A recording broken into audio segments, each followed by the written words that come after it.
oración, los días de retiro, los ejercicios, no es tan importante el aprender cosas nuevas como si fuera una clase, sino el volver a veces sobre verdades muy viejas, conocidas algunas del catecismo, pero en las cuales a lo mejor reflexionamos poco. Y a veces entre esas verdades entran aquellas cosas que hacen en nuestra vida diaria. Nuestra vida diaria, en este caso, nuestra vida de oración. Muchas veces es recomendable, sobre todo en aquellas prácticas de oración o de piedad, incluso que ocupan un lugar central en nuestra vida, pero que precisamente porque tienen una repetición diaria pueden irse convirtiendo para nosotros un poco como rutina. Conveniente de vez en cuando, por ejemplo, tomar el rosario y meditar un tiempito sobre el rosario, o hacerlo a lo mejor durante el rezo del rosario durante algún tiempo, tomando ya sea alguna parte del rosario, los misterios o algunos de los misterios, meditando el Padre Nuestro, el Ave María, una frase del Ave María, por ejemplo, mientras rezo un rosario, y poniendo la atención en eso. Yo siempre lo comparo a que tiene en su casa un adorno, ese adorno se ha ido cubriendo de polvo, la pátina del tiempo, como le dicen a veces a la roña fina, y entonces un día uno lo agarra y lo limpia, lo lustra, y lo vuelve a poner en el lugar donde estaba. Entonces cuando entra en la habitación aparecería como que brilla, como que es algo nuevo. Y eso pasa incluso a veces con las cosas que en nuestra vida tienen que ser el centro. El centro de nuestra vida tiene que ser la Santa Misa. ¿Por qué? Sin embargo, la misa diaria crea en nosotros hábitos mecánicos que hace que con facilidad caigamos en la rutina. El sacerdote que celebra su primera misa normalmente lo hace con gran emoción, es la primera, pero luego son muchas misas y hay algo mecánico, a veces esas distracciones que ocurren durante la misa. O sea, basta a veces un segundo de distracción para que uno enganche algo que no tiene nada que ver. Es como, por ejemplo, uno puede rezar, rezar una Ave María antes de comenzar la clase, termina el Ave María y en ese momento levemente distraído pensando en la clase que uno tiene que empezar, por ejemplo, dice que aquí la esclava el Señor. Bueno, ¿eso qué hay? Hay un hábito mecánico que se asocia con el rezo del año. A veces en la misa un decir el Señor esté con vosotros para terminar la misa, y a lo mejor en vez de la bendición uno dice levemos los corazones. Son las tradiciones que nos hace, digamos, el hábito mecánico. Entonces, si el hábito mecánico, y ese hábito mecánico es inevitable que se vaya creando en la parte material de las acciones, pero para que no pasen a ser las cosas centrales de nuestra vida puro hábito mecánico, es necesario vivificarlas. La materia y el espíritu. El espíritu tiene que ser en esas verdades siempre nuevo. O sea, cada misa tendría que ser para nosotros una novedad. Y una novedad profunda. A veces precisamente esto se lo he enfocado y se lo he enfocado mal. Cuántas estupideces que se han hecho y se hacen, no por culpa sino con ocasión de la reforma litúrgica, tratan de hacer la misa divertida, ¿cierto? O sea, para que la gente no se aburra en la misa, para que los muchachos no se aburran en la misa, hay que hacer que la misa sea lo más parecido a una confitería bailada, sea lo más parecido a una fiesta, estar cambiando siempre las figuritas para que cada vez uno diga, a ver, ¿dónde está la novedad? Y eso precisamente es lo que más pronto envejece, es lo que más pronto se pasa. Al final resulta más divertida la confitería en serio que la misa. Al final resulta que uno se cansa de inventos que en general no tienen ni siquiera un mínimo de nivel de buen gusto, litúrgico, de santidad o de oración. La novedad de la misa no se consigue cambiando las cosas exteriores, añadiendo formulitas, poniendo cantos raros, haciendo gestos, sino que la novedad de la misa se vuelve inagotable si uno poco a poco, a lo largo de su vida, va penetrando en el misterio mismo de la Santa Misa. Eso sí, es siempre nuevo porque es eterno, es siempre nuevo porque es algo que nunca se agota, es algo que nunca se gasta, es algo que si uno lo hace bien no puede cansar nunca. Precisamente por eso, hoy intentábamos meditar sobre la adoración. la adoración del Santísimo, que al tenerla diariamente puede ser también para nosotros motivo de rutina. Si tenemos el misterio central de nuestra fe, así como se hace presente durante la misa, ese misterio se prolonga en la presencia del Señor, se prolonga en el interior nuestro, cuando lo hemos recibido en la comunión, pero se prolonga también en esa presencia misteriosa y silenciosa del sagrario. Se prolonga en esa presencia que de algún modo se hace visible en la custodia cuando miramos hacia la hostia blanca y cuando adoramos al Señor.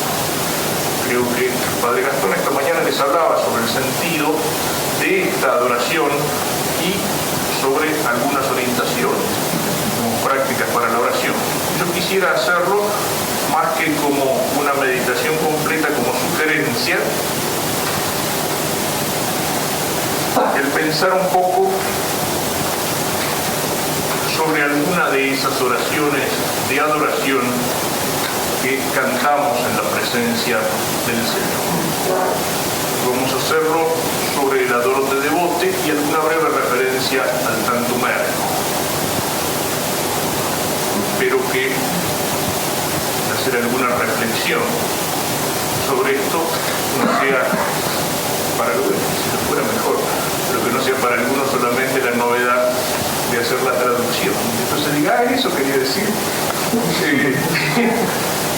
Pero lo mismo que lo hacemos sobre esto, le sugeriría, por ejemplo, también por su contenido teológico, el número 5 de Micael, y fueron publicadas en folleto aparte, existen todos los himnos de la fiesta de Corpus, los himnos del oficio para la fiesta de Corpus, cuyo autor es Santo Tomás de Aquino, donde reúne no solamente en esos himnos la belleza poética, en el original y en la traducción, que es una notable traducción, un hombre de Dios, un hombre de meditación, como Carlos Sáenz, sino también la profunda teología de Santo Tomás.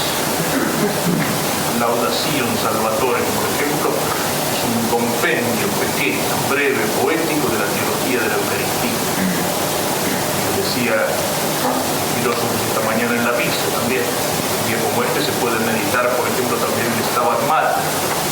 Son sugerencias. Dios, señalando también la adoración y el culto de la Eucaristía y la misa y la comunión, recomendar la meditación frecuente de ese maravilloso libro cuarto de la Imitación de Cristo, que es donde el Kempis habla sobre la Eucaristía. Pero miremos estos himnos, los cantamos, a veces más o menos lo hemos aprendido, pero a lo mejor ni siquiera se nos ha ocurrido nunca, no digo ponernos a hacer un ejercicio de latín, pero el buscar una traducción. El Adoro te devote nos da también, más sintéticamente que la laudación, una teología de la Eucaristía, sobre todo en la dimensión de la Eucaristía como misterio de fe. Y al mismo tiempo que nos da esa dimensión teológica, es una exhortación a la adoración, y no es solamente una adoración, sino que es una oración en la cual la Eucaristía aparece como fuente, como principio de nuestra vida interior, como fuente, como principio de nuestra salvación. Aquello que ya aparece cuando Jesús anuncia la Eucaristía en el capítulo 6 de San Juan, el sermón eucarístico. Es el pan vivo y es el pan que da vida, bajado del cielo. Aquel que lo come tiene vida en él. Y aquel que se alimenta con este pan, yo lo resucitaré en el último día. Podríamos decir que esas palabras con las cuales el Señor, ante el escándalo de aquellos que lo rodeaban, preanuncia la Eucaristía, de alguna manera aparecen explicitadas en este himno.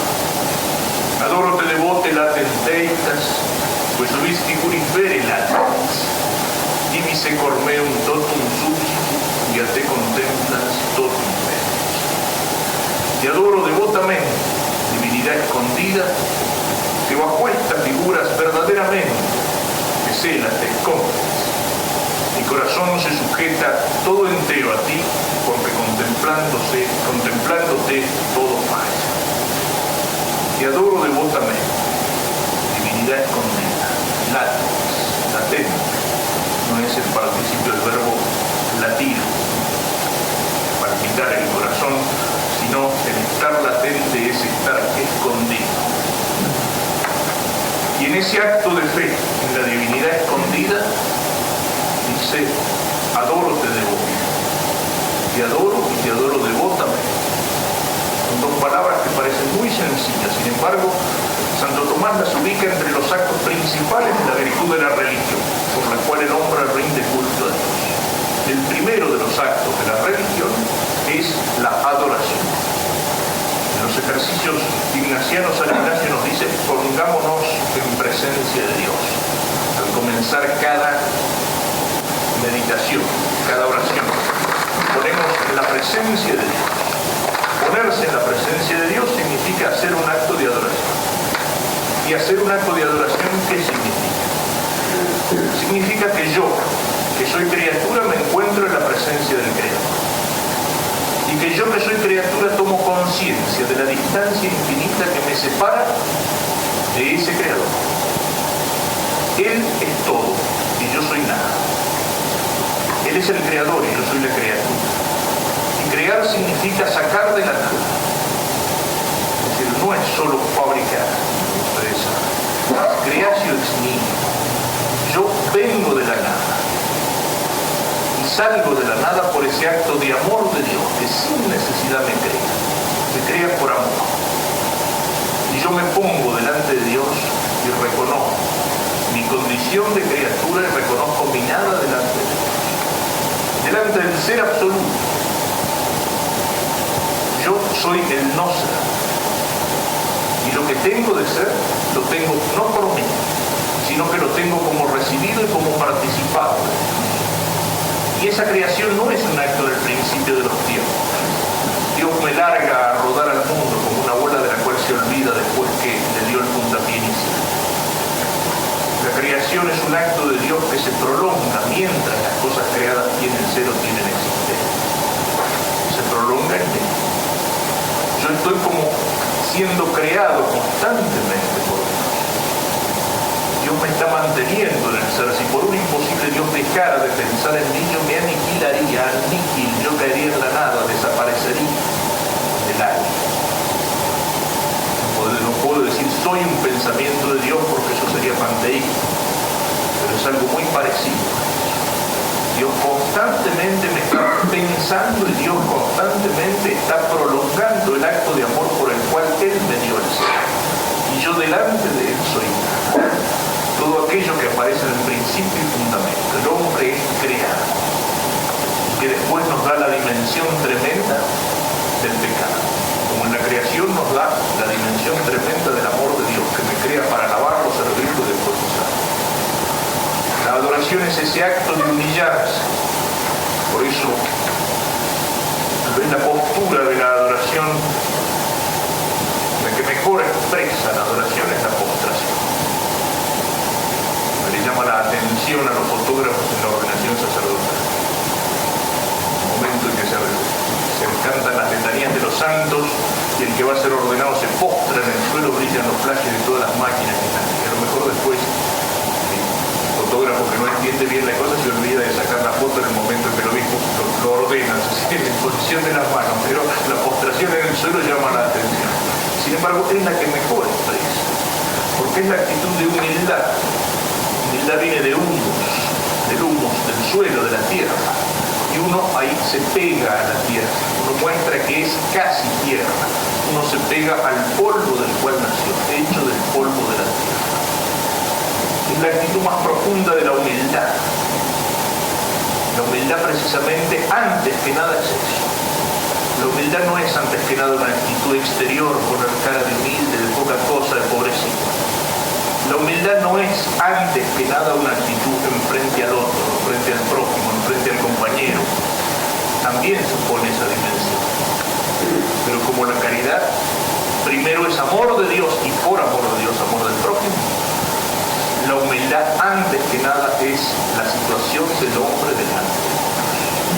Delante de Dios soy nada, soy polvo y miseria. Eso es lo que significa la oración. Y yo delante de Dios me pongo y reconozco mi nada. Me pongo en presencia, como el siervo delante del Señor, como la criatura entre el Creador, como el pecador delante de la bondad infinita, como la nada delante de aquel que es el que es. Lo adoro. reconozco el ser divino y reconozco mi propio ser. Y lo adoro devotamente. Es otra de las palabras a las cuales el uso ha hecho perder su significado y su valor. Es una persona muy devota y a veces se confunde la devoción con una exterioridad de prácticas piadosas. Es devoto porque se pasa rezando novenas, una detrás de otra, porque está preocupado por el culto a este santo, al otro. Es devoto porque toma gestos o actitudes de devoción o de piedad. La devoción es algo que no dice relación con la sensibilidad. No es, siento una devoción bárbara, unas ganas de rezar. No es eso. La devoción es algo que está en la voluntad. Y como lo señala Santo Tomás, después de reconocer al Creador en la adoración, viene la devoción. Devoción se relaciona con bove, hago voto, me consagro. Se relaciona con volo, es un acto de la voluntad. Ser devoto es, los devotos, entre los romanos, eran aquellos que, en fin, lo que llamaríamos hoy un kamikaze, lo que llamaríamos casi un comando suicida. Eran aquellos soldados que en la guerra se presentaban voluntarios para las operaciones más difíciles, para las acciones más heroicas que suponían prácticamente la entrega de la vida. Entonces, eso es lo que significa la devoción, es una disposición de la voluntad de entregarme y de consagrarme a Dios, que puede ir acompañada por todos los sentimientos que ustedes quieran, pero que va mucho más allá de eso. Yo sujeto, después de adorar a Dios, sujeto a Dios. Adoro de bote latente, frente a esa divinidad escondida, yo realizo un acto de adoración, es decir, me reconozco en mi nada de criatura delante del todo de Dios, me reconozco en mi condición de pecador delante del Dios infinitamente santo y sabio y bueno, y yo sujeto mi voluntad a ese Dios. Todo el resto, toda la entrega de mi ser, tomad, Señor, y recibid, nace precisamente de la devoción. Ese ofrecimiento de San Ignacio es lo que mejor expresa la devoción. Esa es la actitud con la cual tengo que colocarme delante del Creador.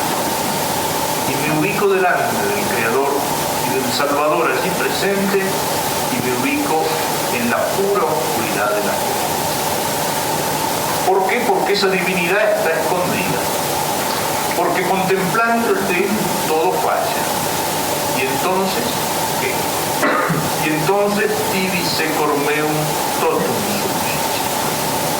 Mi corazón se te sujeta totalmente.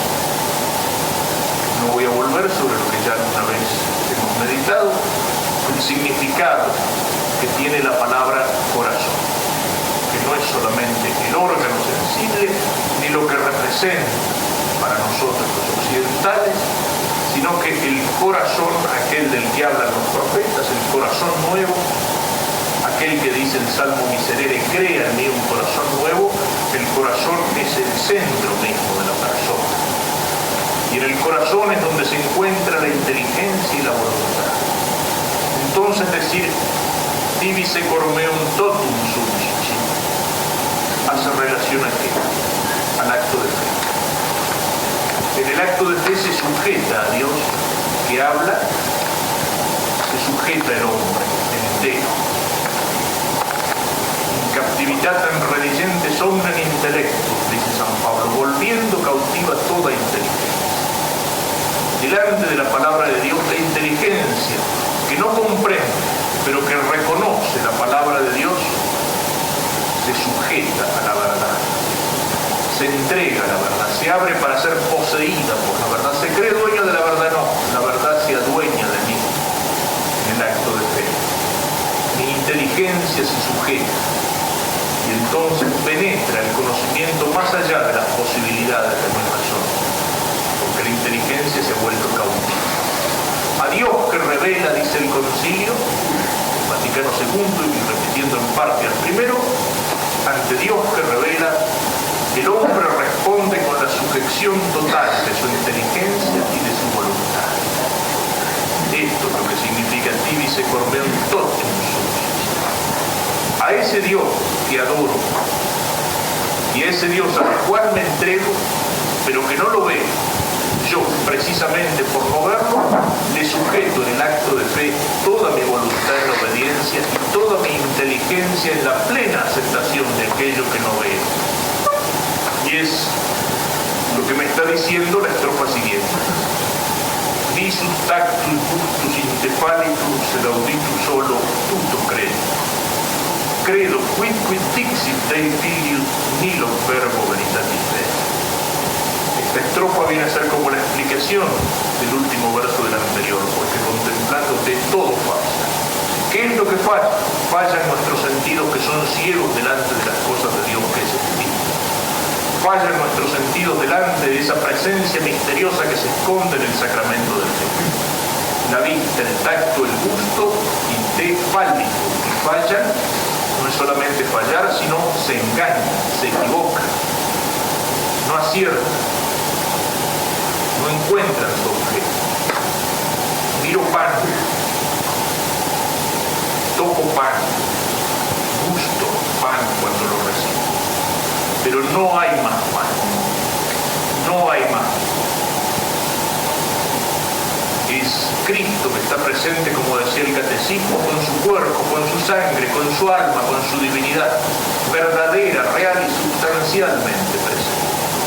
No es una presencia simbólica, lo que recibo no es solo una cosa santa, ni un recuerdo, ni un símbolo, ni una imagen, ni una cosa bendita, como la reliquia de un santo. Es mucho más que eso.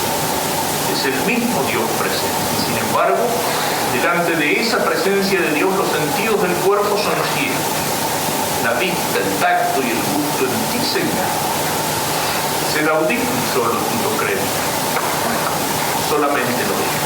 Creo solamente por el oído.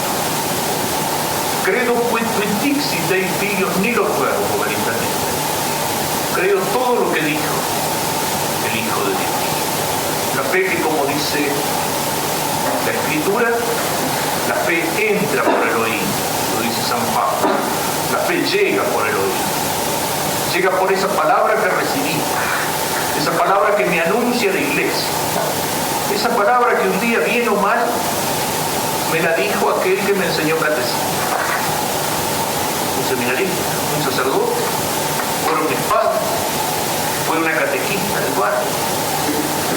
Lo hizo bien, con elocuencia, con convencimiento, o lo hizo como el que transmitía algo repetido, aquel que primero me dijo, allí está Jesús. En la comunión es quien recibimos, en la comunión recibimos a Jesús. Esa persona me transmitió una palabra que no era palabra suya, me transmitió una palabra que transmite la iglesia, tampoco es palabra de la iglesia. La iglesia la recibe, la iglesia la custodia, la iglesia la transmite. Pero esa palabra no pertenece a la iglesia no la puede cambiar, no la puede traicionar. Esa palabra es la palabra de Cristo, que dice, esto es mi cuerpo, esta es mi sangre. Y es la palabra de Cristo que dice, haced esto en conmemoración. Cuando la hemos creído, como dice San Pablo, no lo aceptamos como palabra humana, sino como palabra de Dios. Lo aceptamos como palabra de Dios. Y enfrente a la palabra de Dios, confirmada por los signos, por los milagros, por la resurrección de Cristo, por el testimonio de aquellos apóstoles que fueron testigos, transmitida por la iglesia, recibida en la familia, en la catequesis, en la parroquia, en el colegio, enfrente a esa palabra que me llega, solo cabe una actitud, que es la de la sujeción, de la inteligencia y de la voluntad. No es un acto ciego, tengo motivos para creer, no pego un puro salto en el vacío, pero acepto algo que es tremendo, algo que es difícil, pero solamente lo puedo aceptar con una afirmación total. No cabe duda, no digo puede ser, no digo me parece que, no le pongo límite, creo quid dixit, creo todo lo que dijo, todo y totalmente, es la única forma que puedo aceptar la palabra de Dios. Dudar en la palabra de Dios ya es negar. Seleccionar en la palabra de Dios, heiresis, es herejía, eso quiere decir herejía. Esto me gusta, esto no me gusta, lo creo, pero hasta un cierto punto. Puedo aceptar así un testimonio humano, no el testimonio de Dios. nihilo verbo veritatis verbis. No hay ninguna palabra más verdadera que esta palabra, no hay ninguna palabra más verdadera que el verbo de Dios que se pronuncia. Y ese es el fundamento de la fe. Ese es el motivo por el cual creo. Cualquier otro motivo por el cual el hombre cree, creo porque me gusta, porque me parece muy coherente, porque nací católico, porque todo eso es muy lindo, muy consolador, eso no es fe católica. Es fe católica y fe divina, fe virtud teologal, cuando yo acepto un contenido y lo acepto apoyado en la palabra del verbo. Lo acepto fundado en la palabra del verbo, lo acepto como palabra de Dios y por eso lo acepto. No hay otro motivo que puede hacer de la fe una fe divina. Todo lo demás serían opiniones humanas, sería me parece, sería me gusta, sería mi propia razón que dice. En cambio aquí estoy aceptando esa palabra y la acepto como palabra divina. Y al aceptar la palabra, acepto el verbo que la pronuncia, el verbo que se identifica con ella. Es decir, creo, es decir, acepto a Cristo. Y a Cristo y a lo que dice, y a todo lo que dice. Y lo acepto sin vacilaciones, sin duda.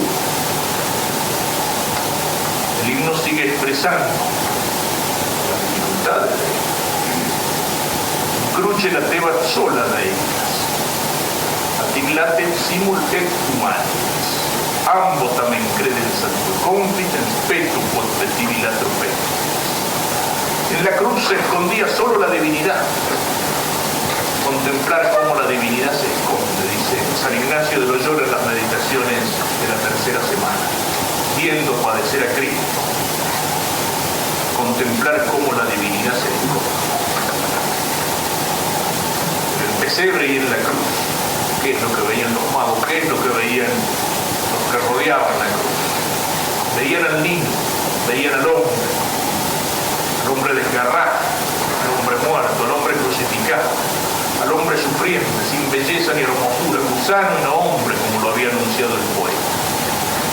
La divinidad se escondía, ciertamente que se escondía en la cruz. Hace falta a esa palabra que llega por el oído la gracia de Dios que ilumina por adentro para poder decir como el soldado romano, de veras este es el Hijo de Dios. Locura de la cruz. Está loco, tienen que haber pensado los que escucharon el grito de este soldado. ¿Quién es el Hijo de Dios, ese pobre infeliz que acaba de morir en la cruz? Se escondía Dios, pero se hacía visible el hombre. En la Eucaristía el acto de fe es más exigente todavía, es más misterioso, es más profundo. Dios y el hombre se esconden. Articulaten simultet humano. También la humanidad se esconde. También la humanidad desaparece y la divinidad desaparece. Ambos también creen en San Confidens, sin embargo creo que Cristo está presente con su cuerpo y sangre, con su alma, es decir, está el hombre, con su divinidad, es decir, está Dios. Afirmo la presencia real de esa humanidad y de esa divinidad que se esconde. Y no solamente la afirmo, creo, la confieso. Doy testimonio enfrente a un mundo que no entiende, enfrente a un mundo que se ríe o se burla. Están locos, creen que reciben a Dios en un pedazo de pan.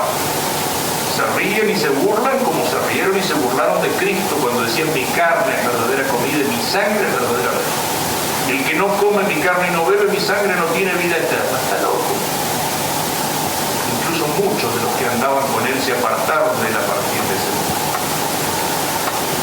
Es ese acto de fe que, como decíamos, no tiene límites ni condiciones.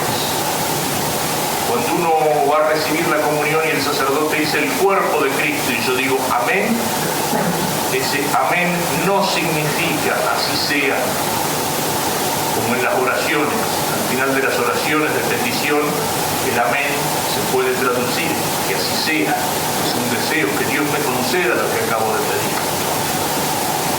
Pero al final del credo y en el momento de la comunión, amén significa así es. Me ha tocado a veces alguna vieja que se le quiere dar de sabio, cuerpo de Cristo, así sea, Padre. Si uno se la tomara en serio podría negarle la comunión, como así sea. Solo puedo recibir a Cristo si soy capaz de decir así es. Amén es un acto de fe. Al final final del creo. Es decir, creo todo lo que acabo de decir. Amén es un acto de fe en el momento de la comunión. Este es el cuerpo de Cristo. Creo que es el cuerpo de Cristo. Creo que es el cuerpo que se toma. Y de ahí paso a la oración. Peto contretivi latro penitens. Esa famosa traducción de una clase de latín. Latro penitens, el penitente ladra. Pido lo que pedía el ladrón penitente. Señor, acuérdate de mí cuando estés en tu reino. El acto de fe y de confesión y de adoración se hace oración. Señor, acuérdate de mí. Ahora que estás en tu reino. Tal vez nunca una oración recibió una respuesta más consoladora. Hoy estarás conmigo en el paraíso. Después de toda una vida de pecado y de miseria, y después de una muerte horrible en la cruz, en el momento antes de la muerte horrible en la cruz, ahí ciertamente había en ese ladrón una profunda actitud de humildad que se hacía adoración. Nosotros lo merecemos, decía el compañero. Señor, acuérdate. Y entonces hoy estarás conmigo en el paraíso. Es un acto de fe que nos lleva en la estrofa siguiente a aquellas palabras de Cristo al apóstol incrédulo. Bienaventurados los que creen sin haber visto. Plagas sicum tomas non intueo, deum tamen meum tecum. No miro las llagas, no veo las llagas como Tomás. Sin embargo te confieso mi Dios. Tomás quería ver las llagas, hasta que no vea las llagas, hasta que no meta el dedo en la herida de los clavos y la mano en la herida del costado, no creeré. No cree el testimonio de la iglesia naciente, de sus propios compañeros, de los primeros testigos de la resurrección. Como no lo creen hoy todos aquellos que quieren hacer de la resurrección de Cristo algo simbólico, por más que sean sonados teólogos y sonados, y grandes escrituristas. Y entonces Cristo aparece, mete tu dedo aquí, Darío, mete tu mano en mi costado. No seas incrédulo, sino fiel, es decir, hombre de fe. Y enfrente a eso, Señor mío y Dios mío, un acto de fe, pero había necesitado ver. Sin embargo, era un acto de fe porque, como dice el otro Santo Tomás, vio a la humanidad resucitada, pero creyó en la divinidad. Pero necesitó ver esa humanidad resucitada. Nosotros, cuando hacemos este acto, la humanidad y la divinidad se esconden. Felices los que creen sin haber visto. Y luego, a esa vida que le pedimos al Señor, Señor, acuérdate de mí, la vida del alma, la vida de la gracia. Le pedimos que la haga crecer, que la afirme, que la aumente, y que la aumente allí por donde esa vida se manifiesta. La gracia nos hace partícipes de la naturaleza divina, nos hace hijos de Dios. Transforma lo profundo de nuestro ser divinizando.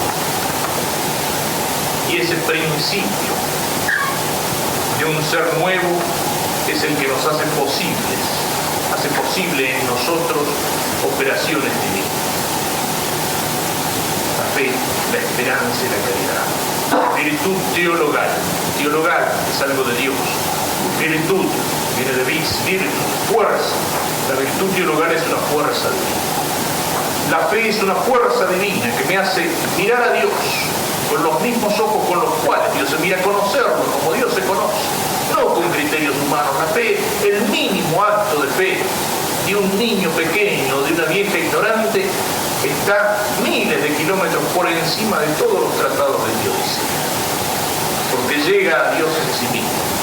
Es una participación del conocimiento que Dios tiene en sí mismo. Y de ese conocimiento sale la confianza en la esperanza y sale el amor en la caridad.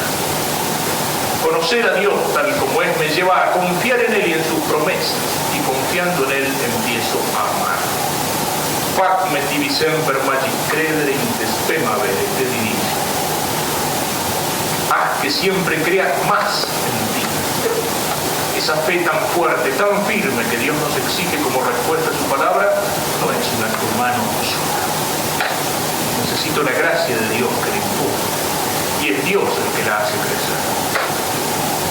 Cuando la fe se hace oscura, cuando se hace dura, cuando se hace difícil, aquella oración de que se acerca a Cristo. ¿Crees? Sí, creo, pero ayúdame a creer. Creo, pero ayúdame a creer. Creo, pero aumenta. Dios es el que la da y es el que puede aumentar. Y de la fe nace, como decíamos, la esperanza. Y de la esperanza, la caridad, el amor. Que no es amor humano, aunque asume todos los amores humanos, infinitamente por encima. Todas las fuerzas del corazón y de la voluntad del hombre son incapaces de producir el mismo grado de caridad. La vida divina en nosotros es vida teologal, es vida en la fe, en la esperanza, en la caridad. Y esa vida la recibimos de Cristo. Y esa vida se alimenta con la Eucaristía. Se alimenta con la Eucaristía que nos asimila a Cristo cuando la recibimos en la comunión. Aquellas palabras de San Agustín: soy pan de fuerte, crece y me comerás. Pero no me convertiré yo en ti como el pan de tu cuerpo, pan que comemos y que se asimila en nuestro cuerpo, en nuestra sangre, en nuestra carne, sino que tú te convertirás en mí. La comunión recibida fructuosamente, en gracia de Dios, por las debidas condiciones y disposiciones, nos va transformando en Cristo. La vida teologal se va haciendo vida de Cristo en nosotros. Ya no soy yo el que vivo, es Cristo el que vive en mí, dice San Pablo. En la fe miro a Dios y al mundo con los ojos de Dios, con los ojos de Cristo. Por la esperanza tengo la misma escala de valores de Cristo. Antes que nada el reino de Dios y todas las otras cosas son añadidas. Por la caridad tengo los mismos amores del corazón de Cristo. El amor del Padre, obediente hasta la muerte, y el amor de los otros, del prójimo, por amor de Dios. Nadie tiene amor más grande que el que da la vida por aquellos que ama. Y sigue transformándose este himno de reconocimiento y de fe en adoración y en oración. O memoriale mortis Domini panis vivus vitam prestam somni. Préstame menti de te vivere et Dei sempre dulcis amen. Memorial de la muerte de Cristo, pan vivo que das vida al hombre. Presta a mi mente, es decir, a mi alma, da a mi alma vivir de ti y siempre gustarte con dulzura. Memorial de la muerte de Cristo. A veces cuando adoramos, cuando tenemos al Señor presente, cuando nos esforzamos en el acto de fe, sin embargo, pensamos en esa presencia de Cristo como si estuviéramos delante de un crucifijo, de un retrato. La Eucaristía nos aparece como algo estático, es decir, como algo que está allí, pero como una cosa, como un cuadro, como un retrato, y que a lo mejor nos ayuda incluso menos que una imagen que nos presenta una escena viva de la vida o de la muerte de Cristo. Sin embargo, no es algo estático, no es como un retrato de Cristo, es el mismo Cristo que está presente. Y esa presencia es, como decimos en el catecismo, presencia real. ¿Cuál es la característica de la memoria? La memoria hace presente los hechos pasados. Cuando yo recuerdo en la memoria un hecho pasado, de alguna manera lo estoy haciendo presente. Pero memorial es más que memoria. Por eso decimos que todas las fiestas que recuerdan los misterios principales de la historia de nuestra salvación, en esas fiestas no se trata solo de hacer memoria, es decir, de recordar, sino que el memorial, la conmemoración en la liturgia por el poder de Dios es algo que actualiza, es algo que hace realmente presente a Cristo. En la misa es como si yo estuviera presente, precisamente como si yo estuviera presente al pie de la cruz en el Calvario. El sacrificio incruento me actualiza el sacrificio cruento. Estoy de alguna manera realmente allí, al pie del Calvario. Ese sacrificio se actualiza, se hace presente. Eso solo es posible desde la eternidad de Dios. Yo puedo recordar a San Martín o al descubrimiento de representar, es decir, volver a hacerlo presente. Y en la Eucaristía se hacen presentes todos los misterios de la vida de Cristo, es decir, todos los momentos de la vida de Cristo. Si yo delante del sagrario estoy meditando los misterios de la vida de Cristo, y mucho más si esa meditación va unida con la oración y con el tiempo litúrgico de la Iglesia, la Eucaristía tiene que ser una fuente viva de enseñanza. Porque aunque sea de una manera invisible, no es como si estuviera pasando una película donde los misterios aparecen, sin embargo, esos misterios están allí siendo representados. No es una cosa muerta, es el Cristo vivo que está allí. Y es el Cristo que desde allí está realizando la obra de la salvación. Es decir, está actualizando todo el valor de su encarnación, de su sacrificio, de su muerte en cruz, de su resurrección, de su palabra. Todo eso está allí actual, todo eso está vivo, todo eso está presente, todo eso está como algo que se comunica. Y por eso la oración dice: presta a mi mente, es decir, a mi alma, a mi inteligencia y a mi voluntad vivir de ti, gustarte siempre con dulzura. Dulcis sapere. Ese don de sabiduría, como hemos señalado alguna vez, Santo Tomás pone curiosamente no unido a la fe. La fe se perfecciona por los dones de inteligencia y de ciencia, sino que Santo Tomás lo pone unido a la caridad. Es el conocimiento que nace del amor.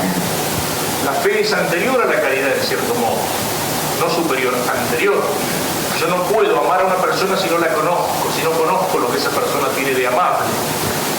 Pero yo tampoco puedo conocer verdaderamente a una persona si no la amo. No basta para decir que conozco a una persona, conocer su forma exterior, el color de su pelo, de sus ojos, o las señas particulares visibles, o lo que aparece en los datos de la cédula de identidad. Ese primer conocimiento es necesario para llevar al amor cuando yo descubro en esa persona tu amar.